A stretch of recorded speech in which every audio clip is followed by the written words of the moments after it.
بسم اللہ الرحمن الرحیم۔ حضرت انس بن مالک رضی اللہ تعالی عنہ سے مروی ہے کہ ایک دفعہ حضور نبی اکرم صلی اللہ علیہ وآلہ وسلم حضرت ابوبکر صدیق، حضرت عمر فاروق اور چند دیگر انصار صحابہ کے ہمراہ انصار کے ایک باغ میں داخل ہوئے۔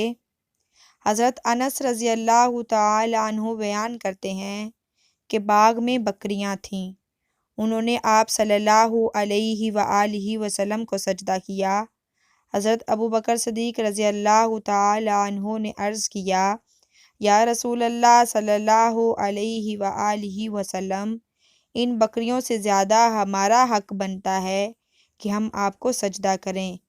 آپ صلی اللہ علیہ وآلہ وسلم نے فرمایا، کسی انسان کے لیے جائز نہیں کہ وہ کسی دوسرے انسان کو سجدہ کرے، اور اگر ایک دوسرے کو سجدہ کرنا جائز ہوتا تو میں ضرور عورت کو حکم دیتا کہ وہ اپنے شوہر کو سجدہ کرے۔ مزید اچھی ویڈیوز کے لیے چینل کو سبسکرائب کریں اور بیل کے آئیکن کو ضرور پریس کریں۔ السلام علیکم ورحمۃ اللہ۔